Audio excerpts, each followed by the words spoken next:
Tomorrow, August 31st, is the last day to enter for your chance to win a $100 Amazon e-gift card and help us make YMYW the best financial podcast ever. Click the link in the description of today's episode in your podcast app to go to the show notes and access the survey and the secret password. U.S. residents only, no purchase necessary. Survey and giveaway close and winner chosen at 4 p.m. Pacific time tomorrow, August 31st, 2022. Today on Your Money, Your Wealth podcast number 393, should you convert money from your pre-tax retirement accounts to Roth now or wait until retirement or until required minimum distributions kick in? Should a 93-year-old open his first ever Roth and start converting?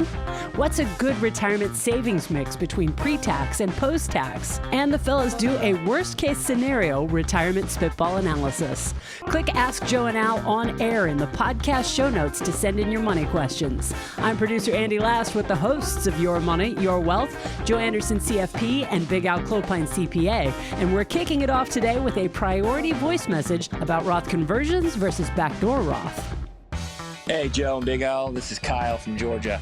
My question is regarding some money that I have from an old employer 401k. So it's about $200,000 and it's all pre-tax. And when I left that employer, I moved it to my personal IRA. So my question is twofold. One, I can do Roth conversions on that money. We did it for the first time this year, and we were able to withstand the tax burden. We're in a high tax bracket and above the income limit to do regular Roth contributions. But my other option is to take all that $200,000 and now I have access to my new employer's 401k if I should roll it there. And the reason being is I guess that the $200,000 is now sitting in a pre-tax account in my IRA. I can no longer make backdoor contributions, so no longer can put the $6,000 in and do a backdoor. So I'm wondering what you think is best, if I should just leave it there and continue to, I guess, chunk at it till it's down to zero and all Roth, because that's the goal, is to get it to all Roth when our late 30s, as I said, or if I should immediately take all $200,000, put it in the new employer's plan. That's my pre-tax account, and then I can start making yearly Roth contributions. So drive a 2017 Honda Pilot and love all things Georgia craft beer, and really love listening to your show. Thanks for all you guys do. All right. Very good question. Couple of things. So Kyle has $200,000 in an old 401k that he rolled into an IRA. Right. And so his question is like, now that it's in an IRA, I'm subject to the pro rata aggregation rules in regards to backdoor Roth contributions. And do we need to explain what a backdoor Roth contribution is? Probably. A backdoor Roth contribution is when you can. And here's the funny thing, because this is a really good question that's going to prove my point that I've been trying to make for years. Okay. Everyone's all big on this backdoor. Yeah, a lot of comments on that. Backdoor, barnyard, Megatron, all this stuff, right? Oh, my God, I can't do the backdoor because of this and that. But Kyle's goal is to get a lot of the money that he has into a Roth IRA by his late 30s. Right. Pretty aggressive goal, but I like where he's headed. He could move the money into a 401k. Because the money's in a 401k, there's no aggregation of pro rata rules because the IRS looks at 401ks and IRAs differently in regards to basis. Right. So if he keeps it in the IRA, he says he can no longer do a backdoor Roth, which is a non-deductible IRA contribution. He already paid tax on it. He says he's in a high tax bracket, right? You heard it? I heard it. Yep. So he pays tax on that money, and then he puts the money into an IRA, and then he converts it. Yep. So the only difference of the pro rata rules and the aggregation rules is that if you've already decided to pay the tax, it makes no difference. Who cares about the back door?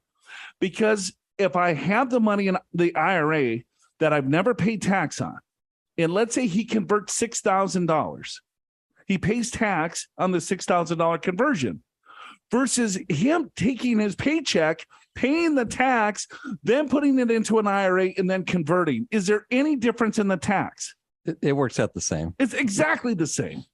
The only difference is that when you do a conversion is that you make the decision to prepay the tax. That's it. Right. if I want to do the backdoor, I've already paid the tax. I could keep the money outside of an IRA. I could move it into the IRA, then convert it to a Roth, keep it in my checking account. So you have more options. But if you want it in a Roth IRA to grow tax-free and everyone's so high bent on the backdoor, you could just convert the same amount of money and you pay the exact same amount of tax. Yeah, true. So yeah, so it makes no difference in his case. I would keep the money into the IRA and I would convert the $200,000. I would still add $6,000 into the IRA to have more money into the Roth later. Yeah, so you can convert that later. So here's a couple thoughts too to add to what you said, which is I'd be reluctant to put my IRA money back into an employer 401k unless they had good investment options. To me, that's more important than being able to do a backdoor Roth. I mean, just in a bubble, if you just think about it that way. Now, if your company has great investment options and you really want to do backdoor Roth, then yeah, that could be a good way to go. But in this particular case, Kyle, you want to get this all converted in a short time. So maybe you want to leave it in the IRA so you have the access to convert it, right? So I think that's your answer. Just leave it in the IRA. And unless the reason, again, you would want to roll it into your 401k is if the 401k had decent investment options and you just wanted to do the backdoor Roth year in, year out. Or you could move it into the 401k. And if there's the Roth provision in the 401k that he can move the pre-tax 401k into the Roth 401k and do inter-plan conversions throughout, I mean, then you can have the best of both. If they allow that, then you can do both. Exactly. So you move it into the 401k and then you convert the pre-tax to the Roth inside the shell of the 401k plan. Then you can do your backdoor Roth IRAs. Yeah. So I'm going to sort of kind of second what you said, and that is there is so much talk and angst about backdoor Roths. It's helpful, but it hardly moves the needle that much in a lot of cases. It helps. Any amount in a Roth is good. And if you can get it there tax-free, fantastic. But some people are but it never comes in tax-free. It's always an after-tax contribution. Well, yeah, it's an after-tax. But I guess what I'm saying is they want to make a contribution, but they can't because of the income limitations. Yeah, so this is a way around that. But you're right. I mean, you're going to pay. It's after-tax money already, right? So the only difference is it's after-tax money from potentially a prior year. Maybe you're in a lower tax year. So there could be a difference there. Yeah, I mean, if we get super technical. Good point, though. So, yeah, I think we busted that out. I think we got it. All right. Well, enjoy your Georgia craft beer. Got a question that came in. Teddy from Oceanside goes, hey, I'm putting 20% of my 401k, 15% pre-tax, 5% of the Roth. It's just my wife and I. We have a reasonable mortgage, no debt. Is this a good mix? What do you think, Joe? Good mix? Probably need a little more information. I will say this though, Ted.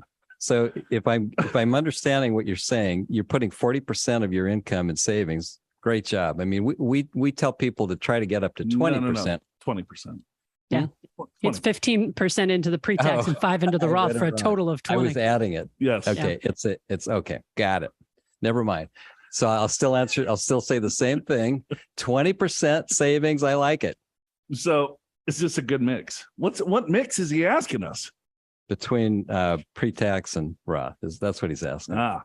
Should it be 10 and 10 or should it be 15 and 5 or 5 and 15? We don't really know enough about you. So, the answer is I don't know. Yeah. I mean, yes, no clue. But 20% is a good savings number. Great savings number. Love it. And I think that you have some money going to the Roth and you have some money going pre-tax, which is good. But you have to look a little bit more at what is your taxable income? What tax bracket are you in? That's actually the very first thing you look at is what's your tax bracket and is it worth paying tax? If you're in a high bracket, you might do a little bit less Roth or even no Roth, or at least some to get some money into Roth. But or vice versa. Or you want to do 100% Roth. Or vice versa. How old are you? Do you have a huge 401k already that's all pre-tax and now maybe you want to do 100% Roth to kind of balance it out? Yeah. So there's a lot more, I guess. There's no rule of thumb. No. You know what I mean? Especially with this stuff because. Yeah, but we get asked that, right? How much to have in Roth pre-tax and a 401k. I wish it was that simple. Then this show would be over in like 7 minutes. A third. All right, that's it for us. We'll see you guys next week.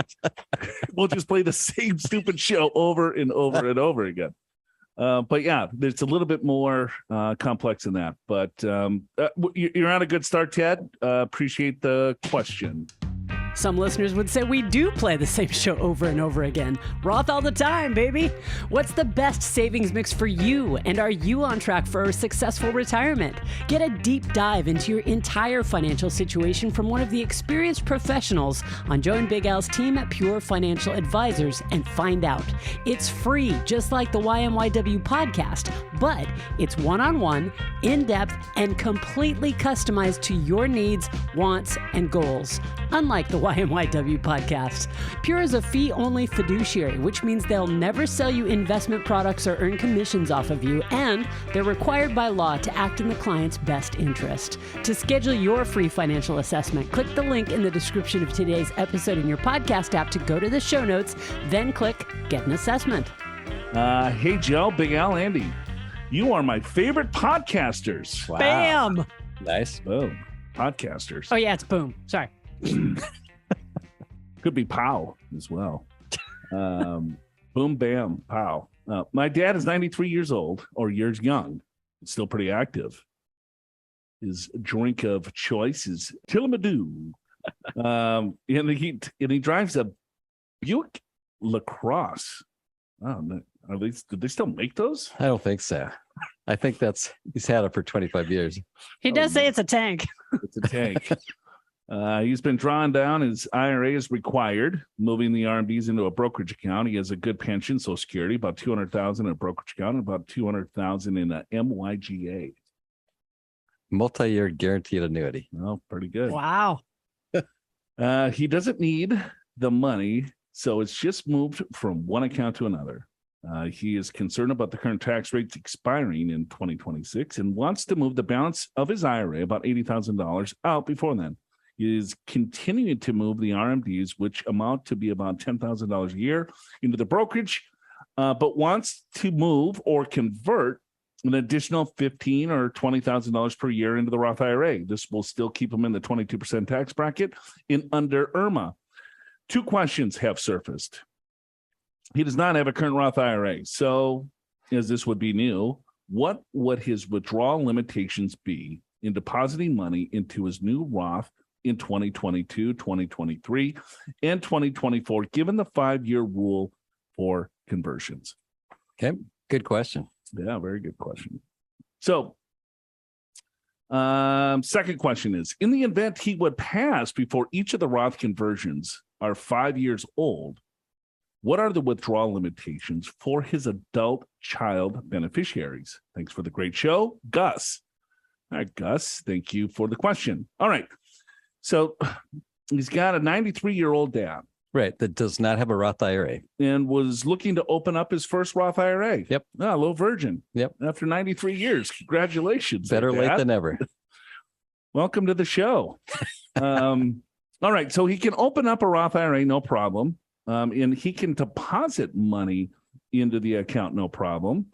The only issues with the 5-year clock is that he will not be able to take basically any earnings out of the account for 5 years. The 5-year clock will start with the first dollar that hits the first Roth IRA in regards to earnings. The 5-year clock has two clocks, one for contributions and one for conversions. Correct. And so there's this rule when it comes to conversions that you have a 5-year clock on contributions for each conversion that you make if you're under 59.5. Correct. Yeah. So you can do a contribution, which is the $6,000 a year, $7,000. You can pull the money out right away. No penalty because it's a contribution. But Gus's dad does not qualify for the contribution because he does not have earned income. That's correct. And so I want to make that point because when you said he can deposit money to the Roth, he can do a conversion. Yes. He can't do a contribution unless he's got earned income, which I'm presuming he doesn't. Correct. And earned income is wages, self-employment income, something that you pay FICA tax on. Yeah, that's right. So the 5-year clock needs to be 5 years. So let's say Gus's dad puts the money into the Roth IRA this year and passes away. So in Gus is Gus the dad or is Gus the guy? I don't know. I think he's the son. Okay, good. So Gus is the son. He inherits dad's Roth IRA, right? So the Roth IRA was open in 2022, right? He still has to wait 5 years to get any of the earnings out of that inherited Roth IRA out tax free. Right. I agree with that. Gus's dad or Gus still needs to distribute all of the money out within 10 years as well. But he can wait the first 5 years, don't take anything out because he's going to be taxed on it, and then wait after that 5 years. Then he has another 5 years to let the money continue to compound tax free. And then let's say in the 10th year, he could take all that money out and have a tax-free treatment.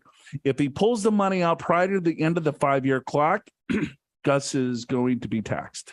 You're talking about the earnings, though, only. Earnings only. Yeah. So let's be clear about that. So dad does a $50,000 conversion, $20,000 conversion, whatever the number is.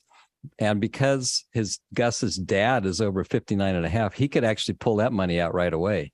But if the 20,000 grows to 21,000, that's where that extra $1,000, you got to wait for 5 years. So if Gus were to inherit the account before 5 years, Gus could still pull out the 20,000 because that's the conversion amount, but he'd have to wait for that extra $1,000 until 5 years has lapsed.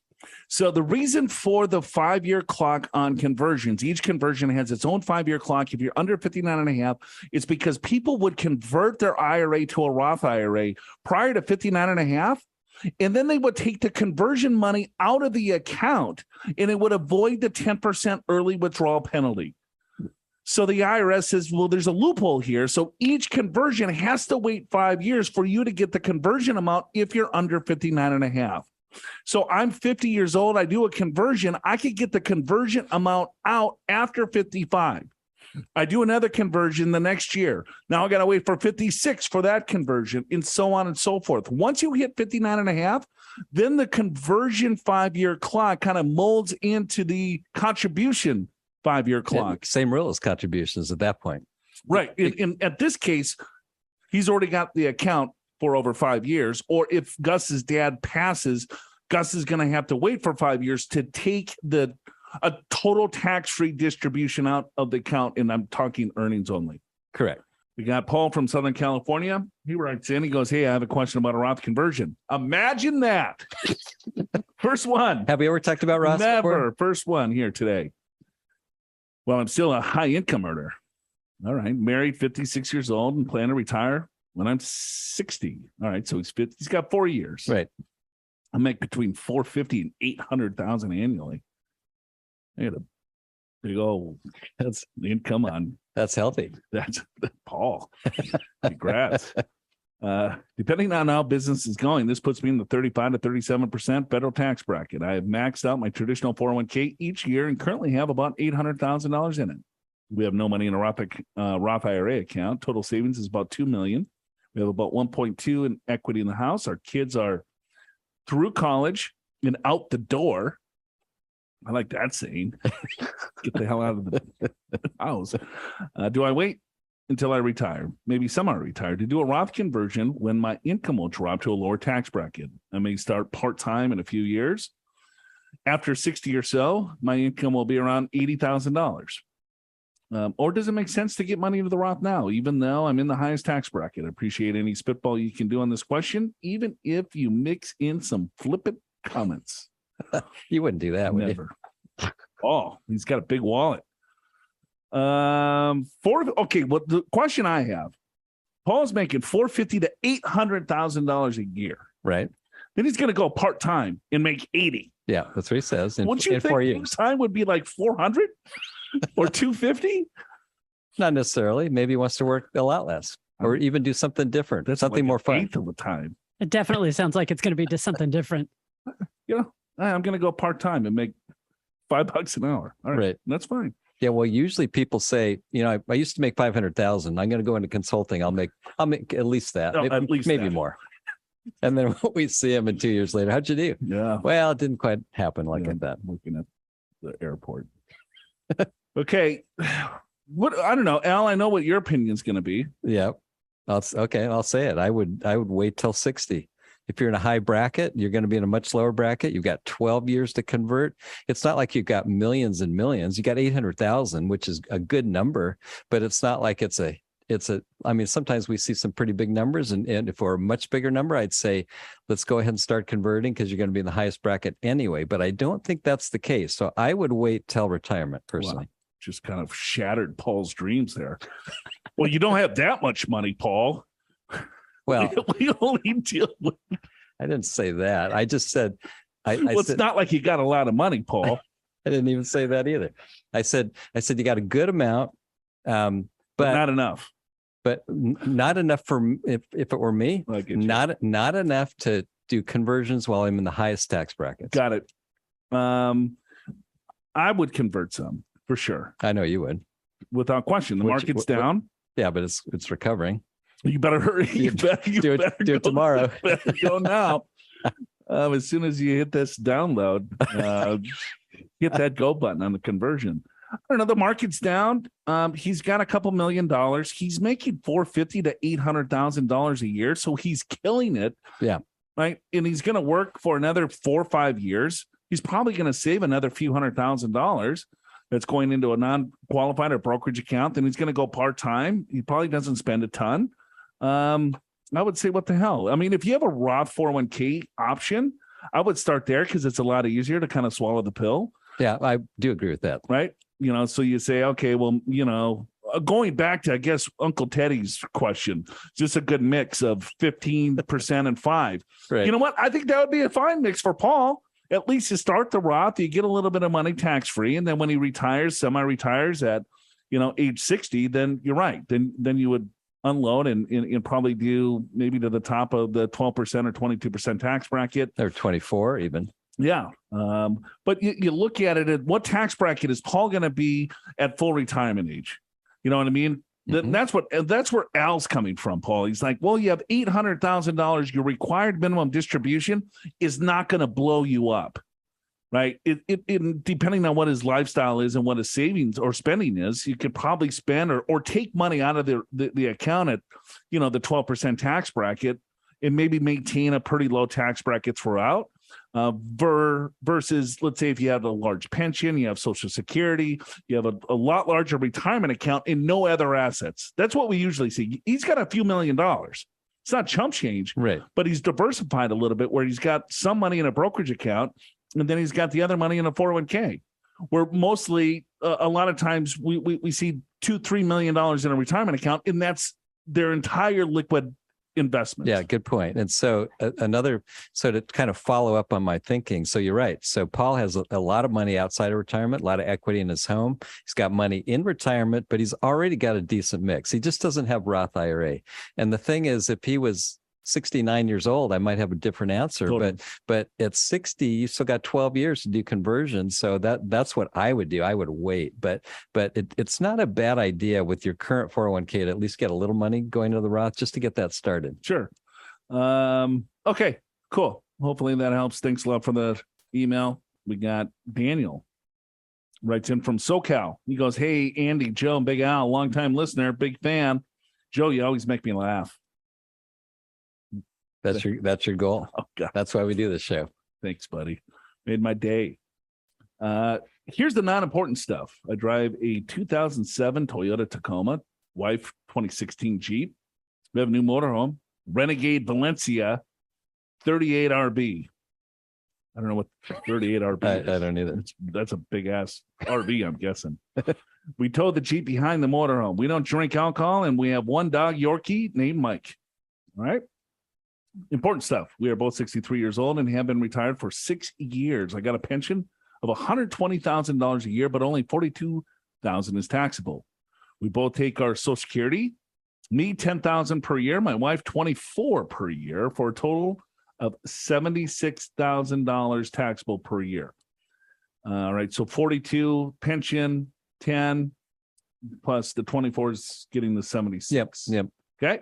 Social Security is taxed at 85%, I believe. So actual Social Security combined would be $30,600 yearly for a total of $72,73 yearly taxable income. The house and the vehicles are paying off and no other payments except for the normal monthly utilities, insurance, etc. We have a combined retirement account of $1.1 million with $650 in a Roth, $450 in an IRA, and $100,000 in savings. We have converted $120,000 per year for the last 3 years. In the past, I paid the taxes from money coming in from a benefit account, but that is almost used up. I can probably convert around $100,000 for year 2023, which will use up the benefit money. Any idea what a benefit account is, Al? No idea.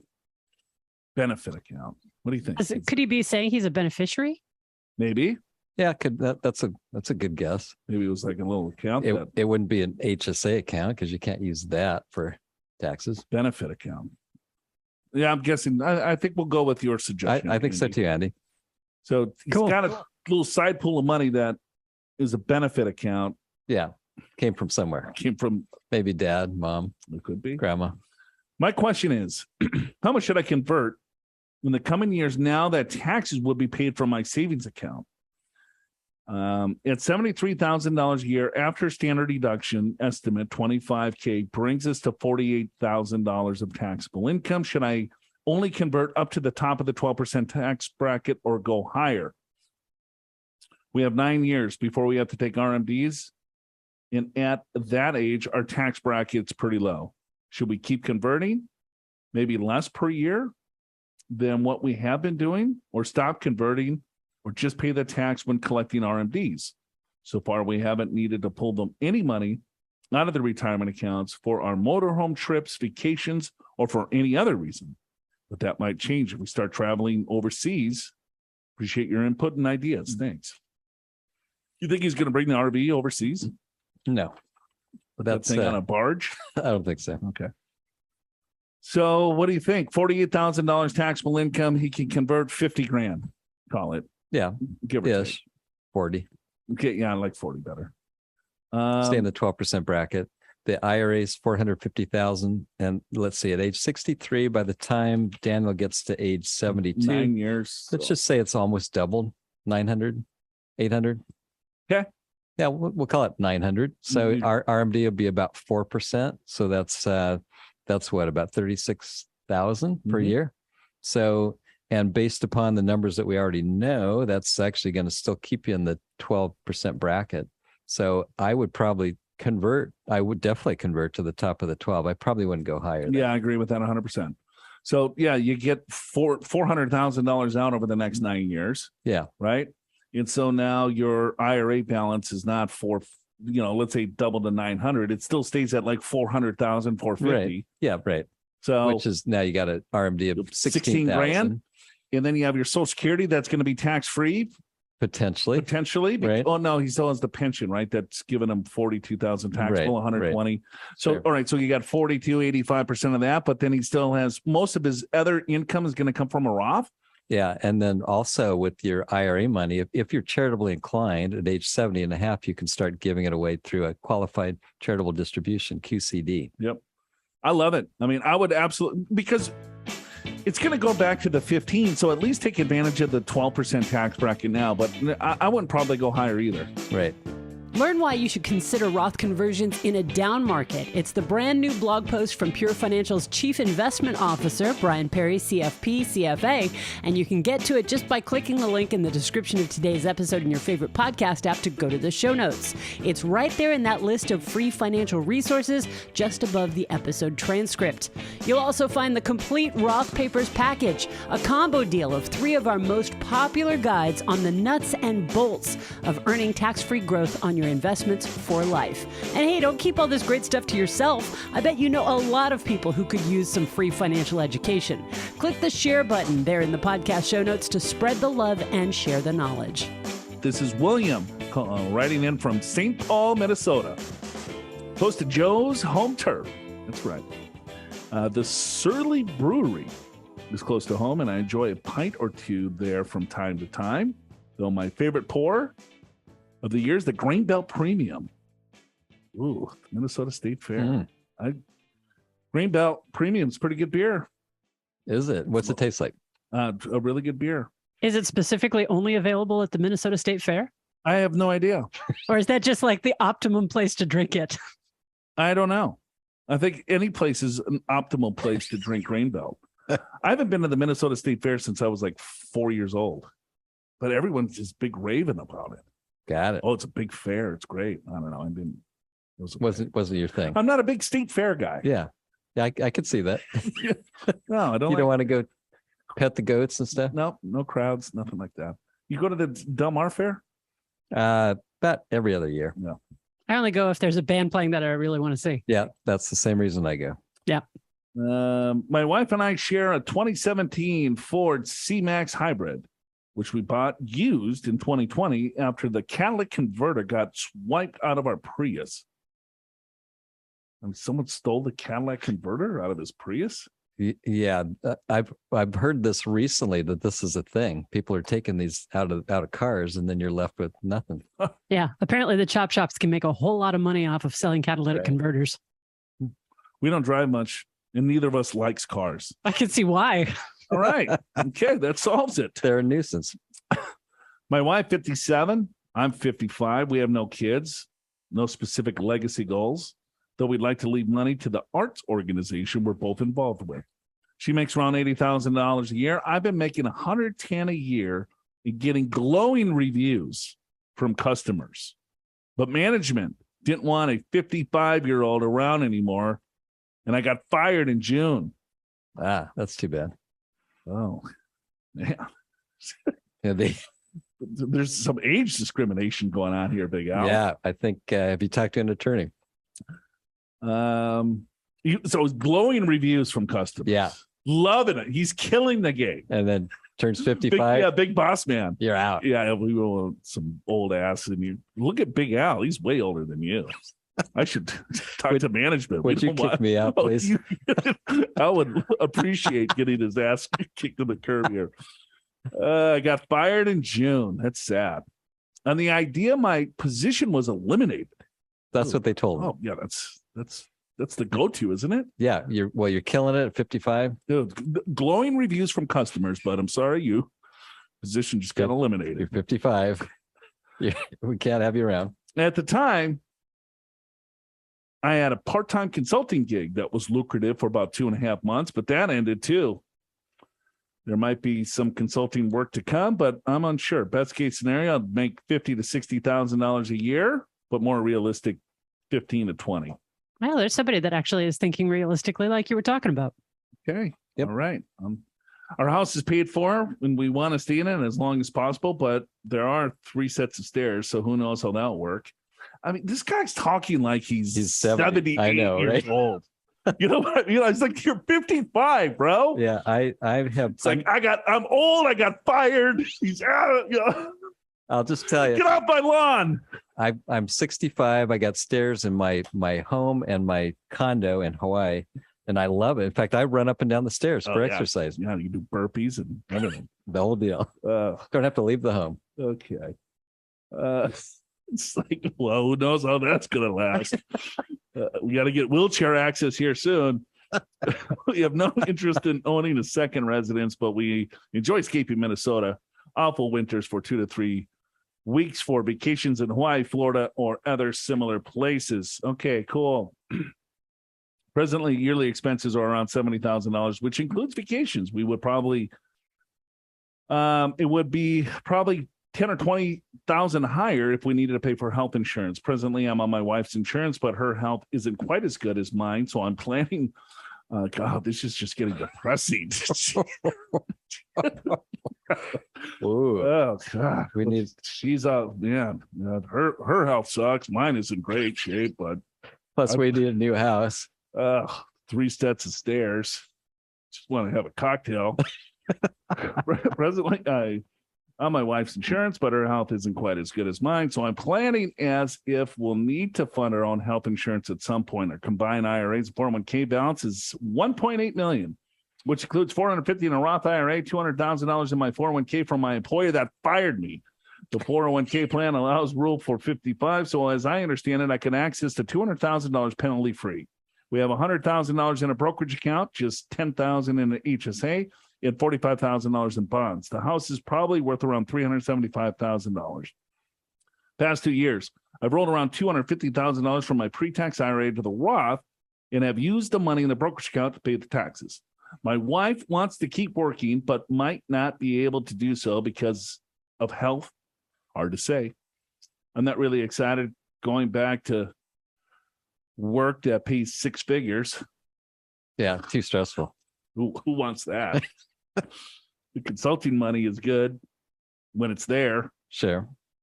I've also investigated work that is flexible, but much lower paid, ranging from a substitute teacher, right? Or he's going to sell beer at the old state fair. Yeah, that's the one I'd recommend.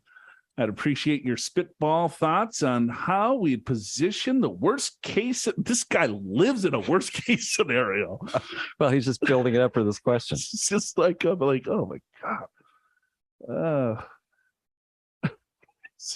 The worst case scenario of my wife working maybe a year or two more, me bringing in 25 a year or even less age 65, and us paying our own health insurance till age 65.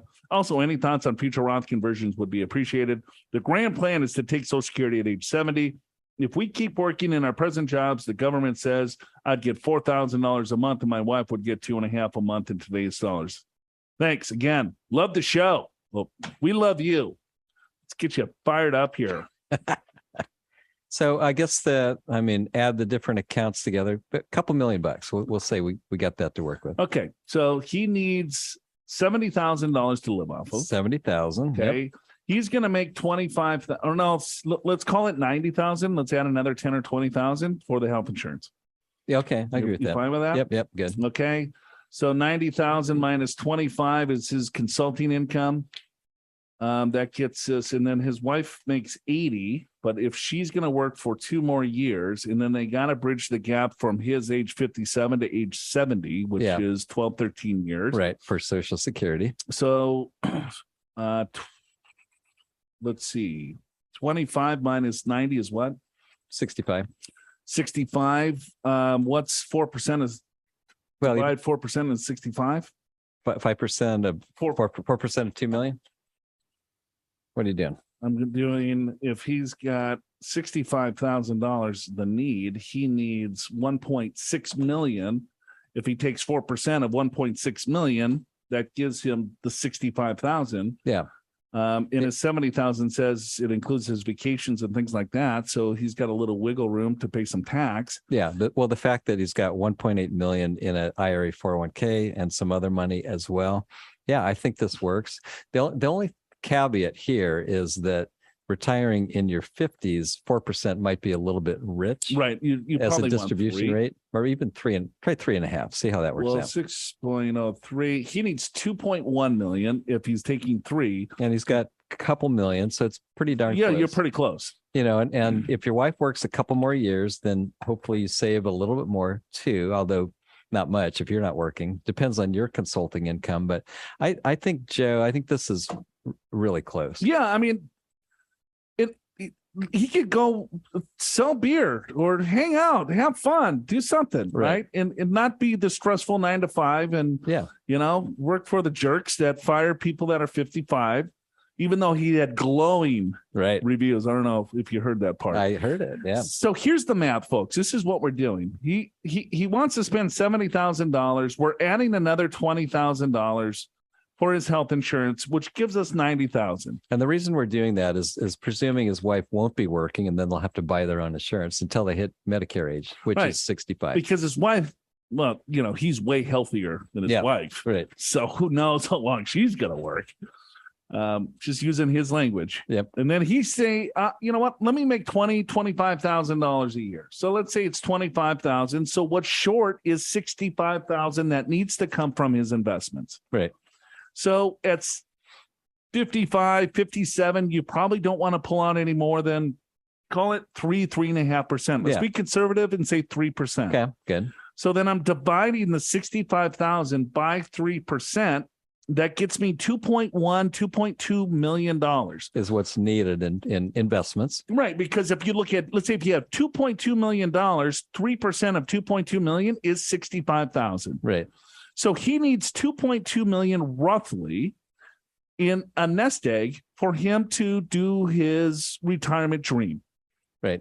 And that's going to bridge the gap until his age 70, right? He, I don't know how long he wants to work part-time.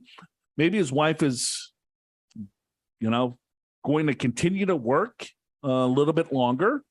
If they retire tomorrow, I think this thing still works as long as I think it works. And plus you got to consider when they do take Social Security, they'll probably be just fine. So that might argue that you could take a higher distribution rate when you consider what it's going to be when Social Security kicks in. Right. And it doesn't sound like they're very happy. So maybe their life expectancy is lower and they could take a little bit more out. Well, and maybe they should do something about that. Take time off, travel. Right. Turn this thing around. You got it, man. Have a little grain belt. Right. Is this the guy that likes grain belt? Yeah. All right. It's my man. Send him a case. I don't think I can buy it here. He's got to buy a case and send me Yeah. All right. Thanks for the call or email. Drinking in the derails at the end of the episode, as well as RVing, so stick around. Your Money, Your Wealth is presented by Pure Financial Advisors. Click that Get an Assessment button in the podcast show notes at yourmoneyyourwealth.com or call 888-994-6257 and schedule a free financial assessment at a date and time convenient for you no matter where you are in the country. Chances are one of the experienced financial professionals at Pure will be able to identify strategies to help you create a more successful retirement. Pure Financial Advisors is a registered investment advisor. This show does not intend to provide personalized investment advice through this broadcast and does not represent that the securities or services discussed are suitable for any investor. Investors are advised not to rely on any information contained in the broadcast in the process of making a full and informed investment decision. Not a big craft beer guy. Not even close to one. I can name several. Yeah. No, Martson. Well, the one that gave me a hangover? No, not that one. Kill the show. That's the one Joe remembers. Yeah. That was 15 years ago, as I recall. Yeah, I'm not going to make it. It's not going to happen. It was my birthday. It was, and it tasted good. Yeah, I know. I had one. It was awful. You didn't like it? No, it was okay. It tasted all right. Tasted good, but blew you up. Yeah, and I had 4. Yeah, that's why I couldn't come in. Tullamore. I've had Tullamore before. I've never seen it spelled out like that. You could say Tullamore, but it's that's what it looks like. I think it's like, what is it? Tullamore, or is that Irish whiskey? Quickly, it's whiskey. Whiskey, okay, yes. Got it. My mother Ruthie likes to have a couple pops of that. Got it. Nightly? No. A little RV in? Right. You ever want to get an RV? Absolutely not. Check this thing out. Look at it's a monster. This is what he's actually riding around in. Oh, okay. Oh, well, it's got a little bunk above the driving cab. Yeah, kind of looks like. So me and RVs, I am with you, Joe. I do not want to drive my hotel room around. No, I'd rather go to a hotel. Yeah, I don't like driving. Yeah, I'm not a big driver. I used to have to drive more because when you had little kids and you're younger, you can't afford all the other kind of trips. And yeah, I've done enough of that myself. I do not want to do much of a drive trip anymore, and I certainly don't want to drive my hotel room, as I said. Yep. My grandparents used to have the RV, drive up from Tucson to Minnesota. I loved it, going in there and hanging out. Right. My grandparents used to have a trailer. Okay. And so they would take that. Like my brother absolutely loves RV. Yeah. I think we know people that have RVs or trailers and live and die by it. Yeah. Yeah. It's just not for me. I thought about it for about a couple minutes. Did you? And I was like, you know what? Yeah. If I would have to get. You totally should just rent one first and try it out and see what you think of it. That's right. If I ever get the itch to do this, that's what I'm going to do. And I would have to hire a driver. So you might as well fly. I would like white knuckling that thing. I know, right? The whole way. It wouldn't be relaxing. Oh, it would be awful. Would you trust a driver though? Yeah. Or would you be like looking over his shoulder the whole time? No, I'd probably be in the back drinking a Coors Light. Yeah, probably. Right? That's the whole purpose. That would be the point. Yes. Yeah. Right.